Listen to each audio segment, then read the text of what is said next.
사도신경으로 우리의 신앙을 고백하시겠습니다. 전능하사 천지를 만드신 하나님 아버지를 내가 믿사오며 그 외아들 우리 주 예수 그리스도를 믿사오니 이는 성령으로 잉태하사 동정녀 마리아에게 나시고 본디오 빌라도에게 고난을 받으사 십자가에 못 박혀 죽으시고 장사된 지 사흘 만에 죽은 자 가운데서 다시 살아나시며 하늘에 오르사 전능하신 하나님 우편에 앉아 계시다가 저리로서 산자와 죽은 자를 심판하러 오시리라. 성령을 믿사오며 거룩한 공예와 성도가 서로 교통하는 것과 죄를 사하여 주시는 것과 몸이 다시 사는 것과 영원히 사는 것을 믿사옵나이다. 아멘. 찬송가 172장 함께 찬양하시겠습니다.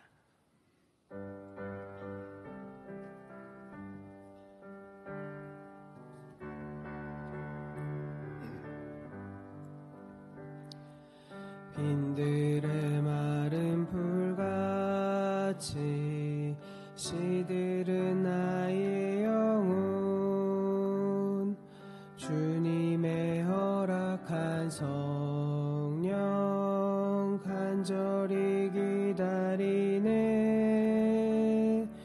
가물어 메마른 땅에 단비를 내리시듯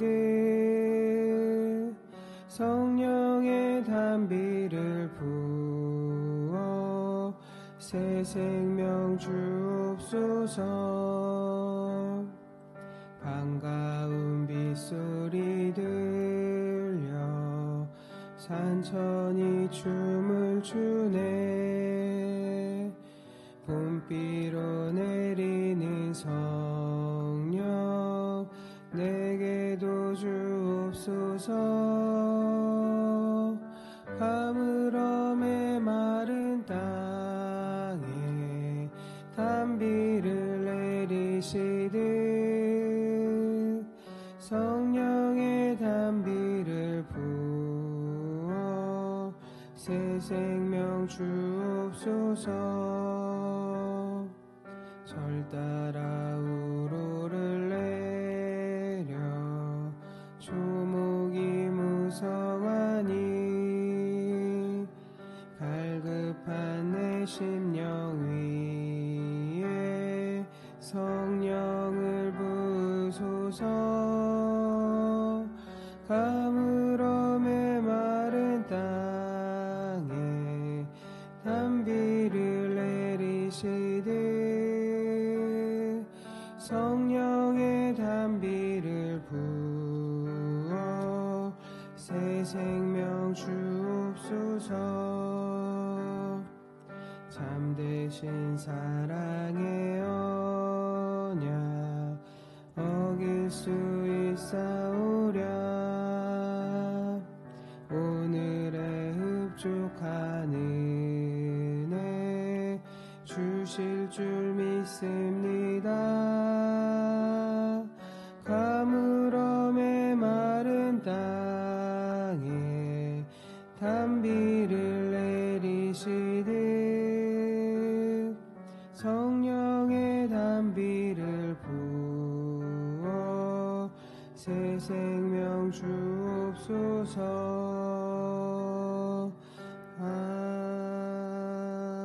아멘. 찬송 한 장 더 하시겠습니다. 480장입니다. 새 찬송가 361장입니다.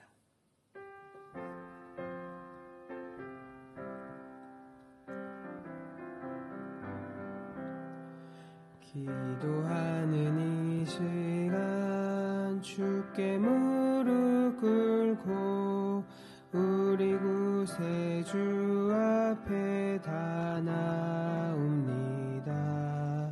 믿음으로 나가면 주가 보살피사 크신 은사를 주네. 거기 기쁨 있네. 기도 시간에 복을 주시네. 고난 내 마음속에 기쁨 충만하네. 기도하는 이 시간 주가 곁에 오사 인자하신 얼굴로 귀 기울이네. 우리 자신 버리고 그 발 아래 굴면 크신 은사를 주네. 거기 기쁨 있네. 기도 시간에 복을 주시네. 고난 내 마음속에 기쁨 충만하네. 기도하는 이 시간 주께 엎드려서 은밀하게 구할 때 곧 응답받네. 잘못된 것 아뢰며 측은히 여기사 크신 은사를 주네. 거기 기쁨 있네. 기도 시간에 복을 주시네. 고난 내 마음속에 기쁨 충만하네. 기도하는 이 시간 주를 의지하고 크신 은혜 구하면 꼭 받으리라. 의지하는 마음에 근심 사라지리.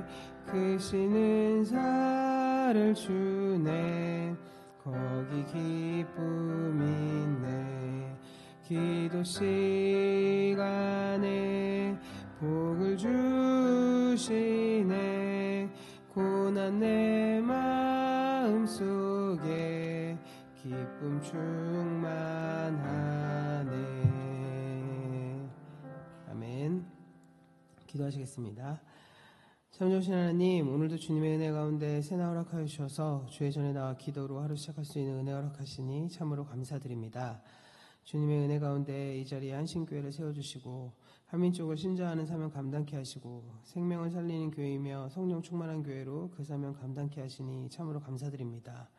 주님의 이 사명 끝까지 붙잡고 나아가서 이 땅에 잃어버린 영혼들 구원하고 그들에게 하나님의 뜻을 깨닫게 하여 주님의 참 제자로 바로 서도록 인도하는 믿음 계승의 사명을 잘 감당하는 교회로 세워주시기를 간절히 소원합니다.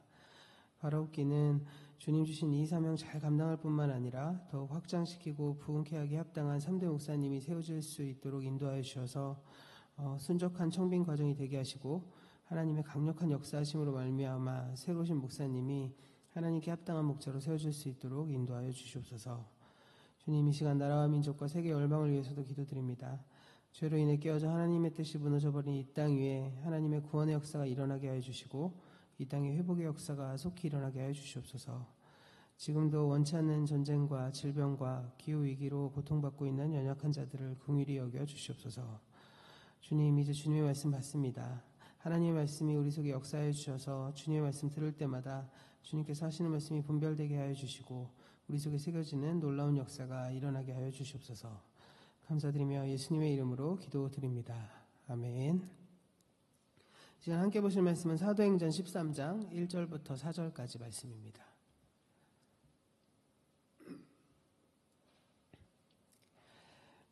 사도행전 13장 1절부터 4절까지의 말씀입니다.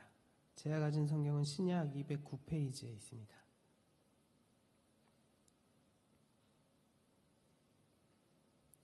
사도행전 13장 1절부터 4절 말씀을 우리 저와 여러분이 한 목소리로 봉독하시겠습니다.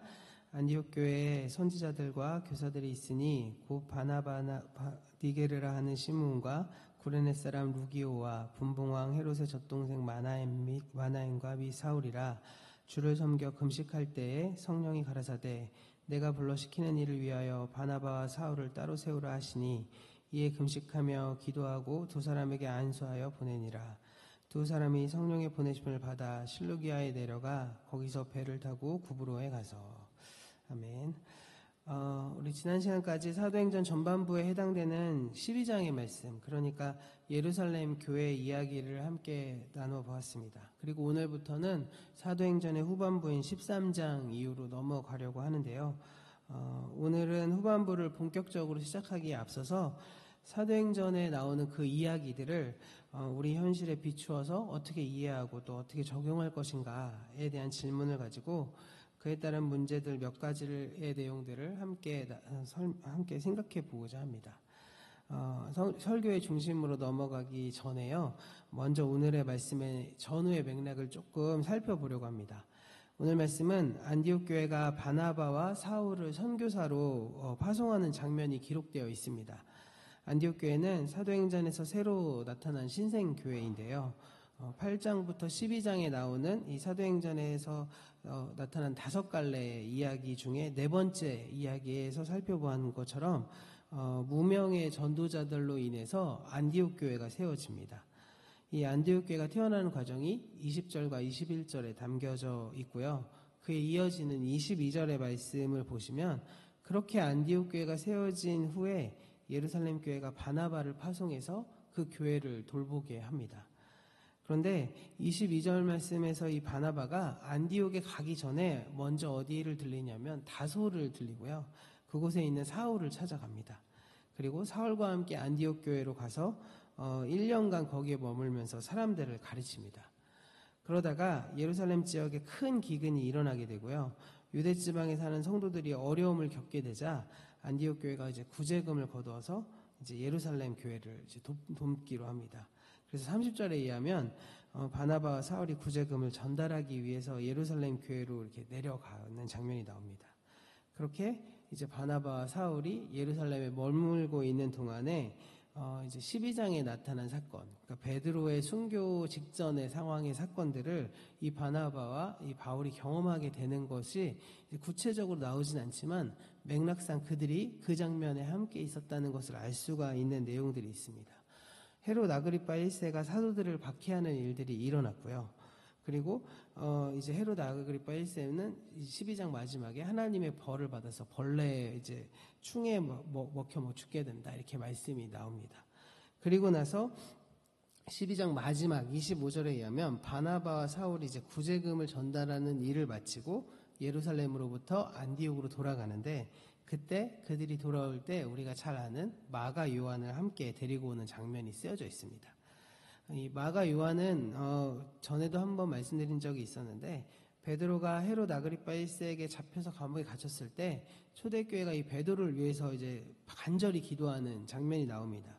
그 장면에 모인 장소가 어디였냐? 바로 12장 12절에 의하면 바로 마가라고 하는 요한의 어머니 그 마리아의 집 다락방에 모여서 기도합니다. 그러니까 바나바와 사울이 예루살렘에 머물고 있는 동안에 이 베드로의 투옥 그리고 기적적인 구출의 사건이 이제 경험을 했고요. 그리고 두 사람이 안디옥으로 돌아올 때 마가 요한을 데리고 왔다라고 기록된 것을 보아서 아마도 이 사도행전의 이 저자는 이 바나바와 사울이 이 베드로의 그 사건을 함께 경험한 사람 가운데 하나였음을 이렇게 은연중에 이렇게 기록하고 있는 것으로 보입니다. 그러니까 성령의 이끄심을 받아서 자기 십자가를 지고 예수를 따르는 그 제자의 삶에 그 이제 십자가 제자들을 가장 극명하게 보여주는 그 사건이 바로 이 베드로의 순교 직전에 기적을 경험한 사건이었는데 그것을 이제 바울이 보고 있었다. 바울이 그것을 경험했다는 것은 아마도 이제 바울의 그 베드로의 그 십자가 제자도의 사건의 바톤을 이제 베드로가 이어받아서 사도행전 13장부터 후반부를 시작하는 주인공으로서의 역할을 이렇게 약간 이렇게 바톤 터치하는 것처럼 보여주는 것이 아닐까 이렇게 생각되기도 합니다. 그래서 어떻게 보면 이 사도행전 12장까지에서 사실은 여러 사람들이 주인공으로 나오지만 그 진짜 주인공은 바로 이 모든 교회를 이끌어 가시는 성령님이라고 말씀드렸고요. 그래서 사도행전은 다른 말로 성령행전이라고도 우리가 보통 얘기를 하는데요. 이 성령님께서 이 교회를 주관하시고 주도하시고 사도들을 이끌고 일하시는 그 장면이 이 바울에 의해서도 여전히 지속되고 있다라는 사실을 지금 성경은 이제 누가복음과 사도행전의 저자인 누가는 이렇게 기록을 하고 있는 것이죠. 그래서 이 선교사 바울의 이야기를 시작하는 13장인 오늘 말씀에서도 이 성령의 주도하심, 이끄심이 뚜렷하게 등장합니다. 우리가 읽어본 2절에 의하면 안디옥 교회 지도자들이 주님께 예배하고 금식하고 있을 때 성령님께서 그에게 말씀하셔서 바나바와 사울을 따로 세우라 이렇게 말합니다. 그러니까 안디옥 교회가 세워지고 나서 그 교회 리더였던 바나바와 바울이 1년 만에 그들을 선교사로 파송하는, 그러니까 쉽게 말하면 담임 목사님을 1년 만에 세웠다가 1년 만에 이제 선교사로 파송하는 그런 장면이 지금 나오고 있는 것입니다. 그래서 이 어떻게 보면 그 유명한 바울의 어떤 전도 여행이 시작된 4절 말씀을 보시면 그 말씀에서도 두 사람이 성령님의 지시를 따라서 안디옥을 출발하는 장면이 쭉 나옵니다. 우리가 그동안 이 예루살렘으로부터 흩어진 사람들의 이야기를 통해서 중요한 사건의 변곡점마다 성령님께서 등장하셔서 직접 사건을 이끌고 가시는 것을 우리가 확인한 바가 있습니다. 그런데 이 바울의 이야기에서도 그러한 성령님의 이끄심이 계속해서 곳곳에서 분명하게 나타나고 있는 것이죠. 그런데 이렇게 오직 성령에 이끌려 살아간 사도행전의 제자들의 어떤 신앙, 그리고 신앙의 실천을 오늘 우리의 삶으로 이렇게 적용하고 옮겨보려고 했을 때 이 사도행전의 이야기와 우리의 현실 사이에 엄청난 괴리감이 있음이 느껴지지 않으십니까? 무엇보다도 가장 큰 괴리감은 사도행전에서는 이 선과 악의 이분법이 아주 구체적으로 나타나고 있습니다.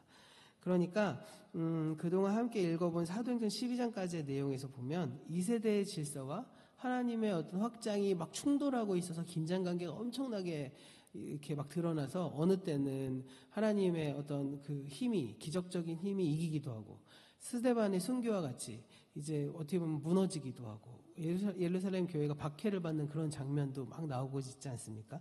이런 긴장관계들이 계속 나오는데 그 긴장관계의 아주 중요한 어떤 맥락으로 보여지는 흐름은 바로 선과 악의 이분법적인 어떤 구조로 짜여지고 있다는 것이죠.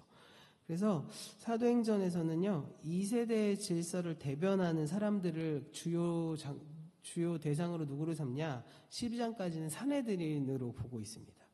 이 사내들인은 하나님의 주되심을 거부하고 하나님의 나라를 선포하셨던 예수 그리스도를 십자가에 못 박아 죽였을 뿐만 아니라 사도행전에 이르러서는 그의 제자들까지도 박해한 악의 집단으로 막 묘사되고 있습니다. 그런데 우리가 이 역사적으로든지 이 사내들인의 어떤 삶의 태도라든지 이런 걸 종합해서 봤을 때 이 사내들인이 절대 악이었을까요? 네. 그들은 그들 나름대로 하나님의 뜻을 살고자 열심히 노력했던 사람들이었습니다. 그들이 그리스도인들을 박해했던 이유들은 무엇이었냐? 그들이 하나님의 뜻을 잘못 알고 잘못 믿고 이단적인 사상을 선포하고 설파한다라고 오해했기 때문에 그들은 목숨을 걸고 그것을 막으려고 했던 것이죠. 그런데 그런 과정임에도 불구하고 복음서와 사도행전에서 이 사내들인이 이 세대의 질서를 대변하는 악의 집단으로 나타나고 있는 것은요, 거기에는 이야기의 관습의 어떤 문학적 구조가 쓰여져 있기 때문입니다. 그리고 그런 이야기의 관습에서 가장 두드러지게 나타나는 것이 바로 선과 악의 이분법입니다.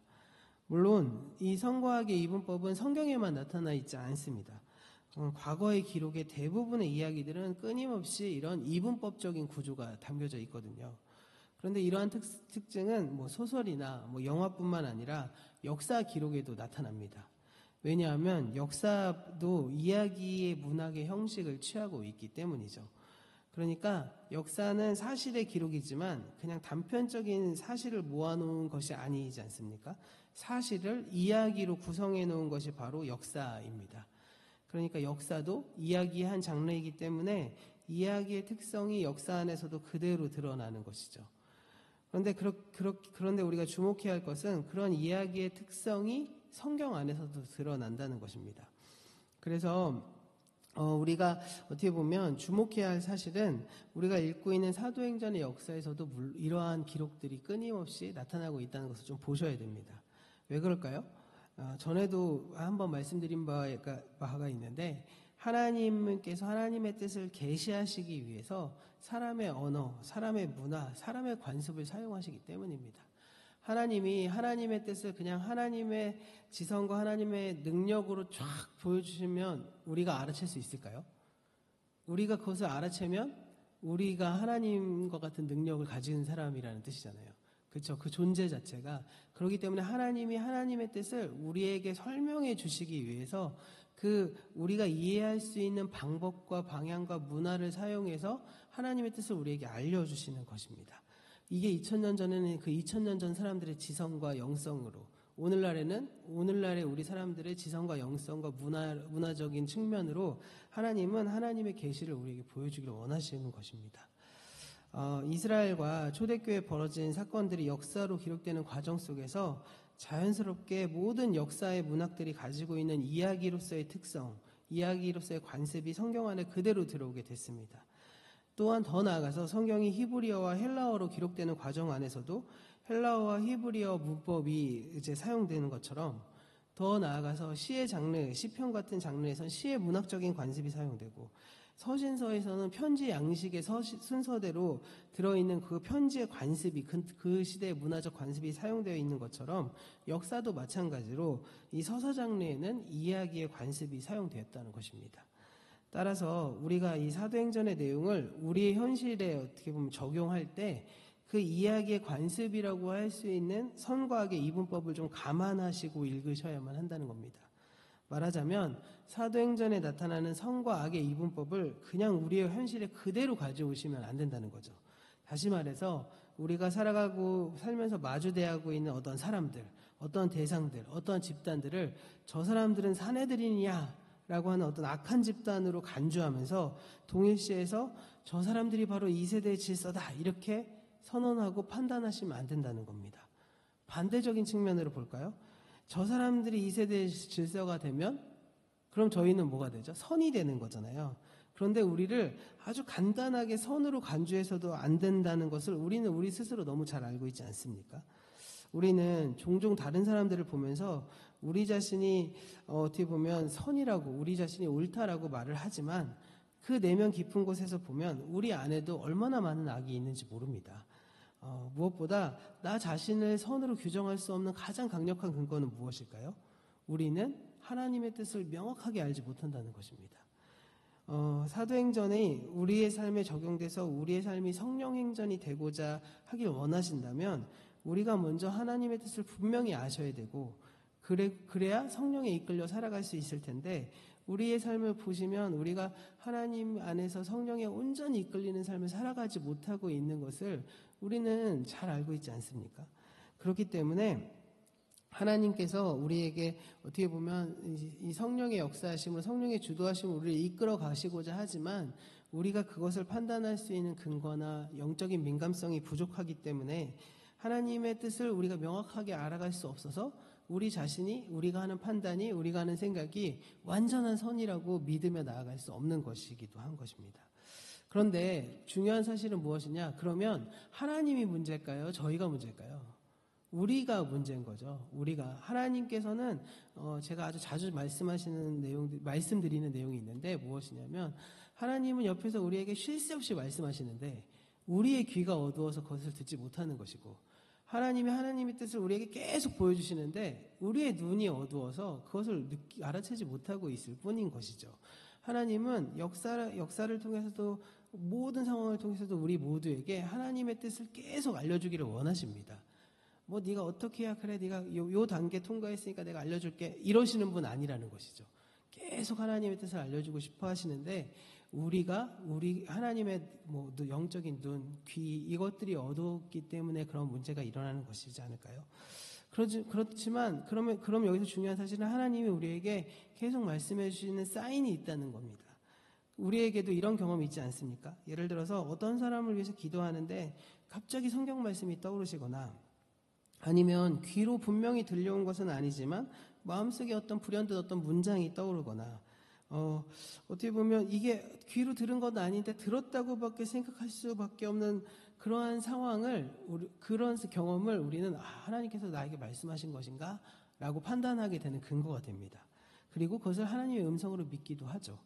그리고 어떻게 보면 영적인 감수성이 뛰어나신 분들은 예지몽과 같은 꿈을 꾸시기도 하고, 환상을 좀 보시기도 하고, 어떤 사람들이 얼굴을 탁 보면서 이렇게 지나가는데 불현듯 스쳐 지나가는 어떤 예감이 느껴질 때, 얼마 지나지 않아 실제로 그런 비슷한 일이 일어났을 때 우리가 그러한 일들을 통해서 하나님이 말씀하시는구나라는 것들을 깨달을 때도 있죠.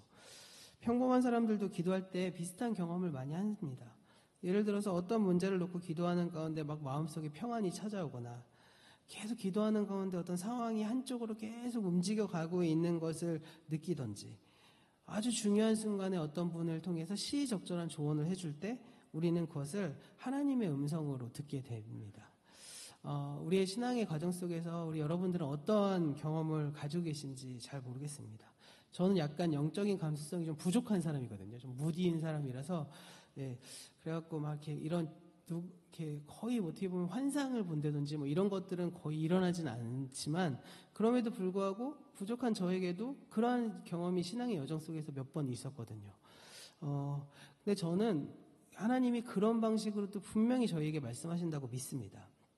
하나님은 늘 우리에게 우리의 자신의 뜻을 보여주기를 원하시고, 또 우리가 간절하게 주님의 뜻을 찾고자 할 때 어떻게 해서든지 우리가 알 수 있는 방식으로 말씀해 주시기 때문인 것이죠. 그렇게 하나님은 우리에게 분명히 말씀하시는 분이십니다. 그런데 그와 함께 또 우리가 인정해야 될 사실이 한 가지가 있는데, 그건 무엇입니까? 그렇게 들은 하나님의 음성이 온전한 하나님의 음성이 아닐 수도 있다는 겁니다. 우리 안에 형성되어 있는 어떤 하나님에 대한 이미지나 그리고 하나님과의 관계에서 어떻게 보면 굉장한 영향을 받게 됩니다. 그러니까 우리의 존재가 마치 이 방송장치의 앰프와 튜너 같은 역할을 하는 겁니다. 사실은 제가 제 목소리가 이게 튜너라는 장비를 통해서 스피커를 통해서 들려지잖아요. 그러면 이 튜너를 조정하는 사람 엔지니어가 어떻게 엔지니어의 음성을 이렇게 만지느냐에 따라서 같은 음악도 부드러운 음악 소리가 나고, 어떤 음악은 날카롭게 소리를 표현할 수도 있지 않습니까? 그런 점에서 우리가 하나님의 음성을 듣고 하나님의 뜻을 이렇게 딱 체험을 했어도 우리 안에 들어가는 그 해석되어지는 그것이 나와 하나님과 의 관계, 그리고 내가 어렸을 때부터 형성되어 있는 하나님에 대한 이미지가 겹쳐지면서 이렇게 왜곡된 뜻으로 보여질 때도 있고, 때로는 온전한 뜻으로 이해될 수도 있다는 것입니다. 예를 들어서 매우 율법적인 하나님의 이미지를 가지고 계신 분들은 기도할 때 하나님의 음성과 뜻을 주로 어떻게 들을까요? 죄를 지적하고 회개를 촉구하는 음성으로 들을 수밖에 없습니다. 반면에 아주 사랑이 많으시고 그런 격려하시는 하나님에 대한 이미지를 갖고 계신 분들은 주로 용서하시고 격려하시고 위로하시는 하나님의 음성을 자주 들으시죠. 앰프의 영향을 받는 겁니다. 또 더 나아가서 우리가 모두 죄의 성향을 가진 존재들이기 때문에 그리고 또 환경에 대해서 왜곡된 존재이다 보니까 우리가 하나님의 음성을 들을 때 선명한 음성으로 듣기보다는 주변에 있는 소음으로 인해서, 환경으로 인해서 흐려진 상태로 듣게 되는 것입니다. 그래서 하나님의 음성을 우리가 듣기를 원하신다면 우리가 무엇을 해야 되냐? 바로 우리 안에 이 앰프가 하나님의 뜻을 명확하게 알아들을 수 있는 상태로 점점 개선되셔야 되는 거죠. 바뀌어져야 되는 겁니다. 그래서 하나님의 음성을 듣기 위해서 그 음성이 듣는 통로가 이제 우리의 존재가 건강하게 신앙생활을 할 수 있어야 되고 안정적으로 준비돼야 하나님의 뜻을 옳게 해석할 수 있지 않겠습니까? 이렇게 우리의 자신을 변화시켜 가는 과정의 영역을 우리는 신앙생활이라고 하는 겁니다. 우리가 이제 죽어서 하나님 만나면 하나님의 뜻을 분명하게 알지 않겠습니까? 그것은 우리의 몸이 어떻게 보면 하나님의 뜻과 아주 동일한 존재가 되기 때문에 말씀을 정확히 이해할 수 있는 능력을 가지고 된다는 것이겠죠. 그런데 우리가 이 땅에 살아가는 동안에는 우리의 존재를 계속 하나님의 뜻과 맞춰 가야지만 그의 뜻을 분명하게 깨달으실 수 있을 것입니다. 그런 과정 가운데 가장 중요한 것이 바로 기도라는 것입니다. 그러면 이것을 좀 짚고 넘어가겠습니다. 우리의 기도에는 두 가지 목적이 있다는 것입니다. 우리는 기도를 하면 내 뜻이 하나님께 응답되어져서 이렇게 이 모든 소원이 이루어지는 것을 응답이다. 그것이 바로 기도의 목적이라고 생각하시겠지만 사실 우리의 기도에는 기도를 통해 하나님의 음성을 듣고 그분의 뜻을 알아내는 것이 바로 기도의 목적이고요. 두 번째 목적은 뭐냐? 하나님을 움직이는 것이 아니라 나를 변화시켜서 하나님의 뜻에 나를 맞춰가기 위해서 기도하는 것입니다. 그런 점에서 우리 기도의 목적은 하나님을 움직이는 게 아니라 나를 움직이기 위해서 기도하는 겁니다. 기도의 목적은 하나님의 뜻을 알고 그 뜻에 이끌리는 사람이 되는 것이죠. 그렇게 하나님의 뜻에 온전히 이끌리는 사람일수록 하나님의 음성을 명확하게 잘 들으실 수 있을 것입니다. 그런 점에서 이 기도의 이 두 가지 목적은 동일한 거죠. 하나님의 음성을 듣기 위해서, 잘 듣기 위해서 우리 기도하는 것입니다. 그리고 더 잘 들을 수 있도록 우리의 삶을 변화시키고 행동을 변화시키고 우리의 신앙을 변화시켜 나아가는 것입니다. 그것이 바로 우리의 기도라는 겁니다. 그런 점에서 방금도 설명드렸지만 기도의 목적은 하나님을 움직이는 것이 아니라 내가 움직여지는 것입니다. 다시 말해서 우리가 기도하는 이유는 하나님을 움직여서 내가 원하는 걸 받아내기 위함이 아니라 나를 움직여서 하나님의 뜻을 알고 그 뜻에 이끌려 살아가는 사람이 되는 거죠. 그리고 그런 기도를 통해 우리의 삶이 성령 행전으로 한 걸음 한 걸음 나아가는 것입니다. 그런데 이 말씀을 드리면 이게 너무 현실과 동떨어진 얘기하는 거 아닌가요? 라고 느끼실 수도 있으실 겁니다. 당장 해결해야 될 문들이 산적하게 있고 하루하루의 삶이 너무나 고되고 힘든데 기도의 목적을 너무 높게 설정한 거 아닙니까? 라고 말씀하실 수도 있겠죠. 그런데 해결해야 될 문제를 놓고 기도하는 것 분명히 말씀드리지만 잘못된 것 아닙니다. 그것 꼭 기도하셔야 됩니다. 삶이 힘들어서 하나님께 의지하고 힘과 용기를 달라고 기도하는 것은 잘하는 것이고요. 당연히 해야 되는 것이죠. 그런데 이 한 가지를 좀 더 생각해 볼까요? 우리의 삶이 왜 이렇게 고난이 있을까요? 왜 힘들까요? 물론 생존 자체가 객관적으로 너무 힘이 듭니다. 처리해야 될 일들도 많고 해야 될 일들도 많고 그렇다고 내 주변에 있는 사람들이 나에게 큰 도움도 되지 않습니다. 또 이런 여러 가지 객관적인 문제들이 막 산적해 있다 보니까 사실은 하루하루가 너무 버겁죠. 그런데 그것보다 더 큰 문제가 있다면 무엇일까요? 더 큰 문제는 사실은 우리가 내가 살아가고 있는 삶의 목적이 분명하고 하나님께서 주신 비전이 분명하다면 우리가 그것을 감내해 나가는 것들이 고통과 고난이라고 여겨지지 않게 되는 것처럼 어떻게 보면 우리의 인생의 목적과 삶의 의미를 분명하게 세워갈 때 그 모든 것들은 사실 조금 더 부차적인 것이 될 수 있지 않을까 생각해 봅니다. 그래서 그 하나님께서 주신 의미를 찾을 때 그 의미가 나에게 기쁨이 되고 만족이 되는 것, 그것이 바로 우리의 삶의 태도와 목적이라고 보여집니다. 그런 점에서 우리의 기도, 우리의 궁극적인 기도는 눈앞에 닥친 문제를 위해서 기도하는 것도 중요하지만 그것을 넘어서서 그 일에 관련된 하나님의 뜻을 아는 것까지 나아가셔야 한다라는 것이죠. 그리고 그 하나님의 말씀에서도 잘 알아듣지 못하는 우리의 무딤 그리고 어리석음을 돌아보면서 나의 존재가 변화되어서 주님의 뜻을 더 잘 알아챌 수 있는 주님의 귀한 통로가 되기를 기도하고 소원하셔야만 한다는 것입니다. 그렇게 하나님을 알아가기 위해 힘쓰고 하나님의 뜻으로 내가 삶을 변화시켜가기를 힘쓸 때 하나님께서 우리를 통해서 하나님의 일을 하실 것입니다. 말씀을 정리하면서 제가 가장 좋아하는 복음성가의 가사 하나를 말씀드리면서 마무리하려고 합니다.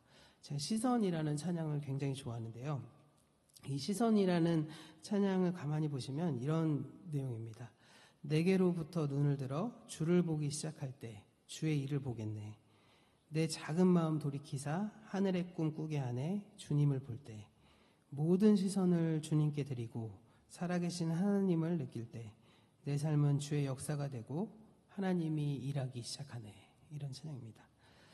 우리가 이러한 고백으로 하나님을 바라보는 기도가 먼저 선행되셔야만 합니다. 하나님의 뜻을 아는 기도를 시작하실 때 우리의 삶은 새로운 성령 행전으로 바뀌어갈 것입니다. 우리가 오늘 말씀을 통해서 오늘 하루의 삶도 그 길에서 온전히 성령에 이끌려 살아가는 이 자리에 모인 한신의 모든 교우들 되시기를 간절히 소원합니다. 네, 기도하겠습니다. 우리의 작은 신음에도 응답하시는 주님은 우리를 잘 아시고 또 우리에게 말씀하시는데 우리의 귀가 어두워 주님의 음성을 듣지 못합니다. 우리 안에 주님의 뜻을 알고자 하는 열망이 더 강하게 하시고 그 뜻을 알기 위한 기도의 실천이 더욱더 깊어지게 하여 주시옵소서. 우리의 일상의 모든 순간이 주님과의 관계 속에 있음을, 그래서 그 삶의 의미가 있음을 찾게 하여 주시고, 그래서 우리의 모든 걸음이 힘차고 분명하게 하여 주시옵소서. 우리의 삶에서 주님의 뜻이 온전히 이루어지기를 간절히 구하고 소원합니다. 그래서 우리의 기도를 통해 하나님과 더욱더 가까워지고 하나님의 뜻을 깨달아서 우리 오늘의 하루의 삶도 주님 안에 성령 행전으로 거듭나는 저희들의 인생 되게 하여 주시옵소서. 감사드리며 예수님의 이름으로 기도드립니다. 아멘. 지금은 우리 인생길의 주인이 되시는 주 예수 그리스도의 은혜와 우리를 승리의 길로 인도하여 주시는 하나님 아버지의 지극하신 사랑하심과 말씀 앞에 겸손하여 지게 하시는 성령님의 감화감동하심과 새롭게 하심이 하나님을 바라보는 기도, 하나님의 뜻을 온전히 아는 기도로 시작해서 우리의 삶의 의미와 성령의 이끄심을 이해하고 늘 기쁨으로 일상의 삶을 살아내기를 소원하는 이 자리에 모인 우리 모두의 머리 위에 이제로부터 영원토록 함께 하시기를 간절히 축원하옵나이다. 아멘.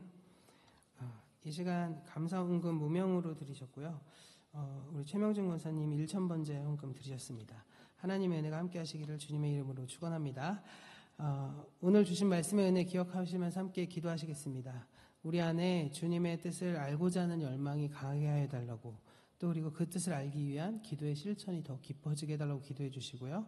우리의 삶의 모든 순간에 주님과의 관계 속에 더욱더 깊어지는 경험을 하여서 주님이 일하실 때 쓰임받는 저희들 모두 되게 해달라고 기도 부탁드립니다. 그리고 이 시간 교회를 위해서도 기도 부탁드립니다. 우리 특별히 3대 목사님 청빙 과정에 있는데 그 모든 과정들이 하나님의 뜻 안에 순적하게 이루어지게 되게 하여 주시고, 이 모든 과정을 통해 한신의 모든 교우들이 성숙되는 과정을 보게 해달라고 기도해 주시고요.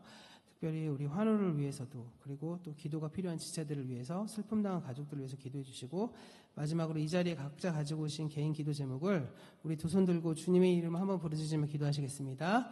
주여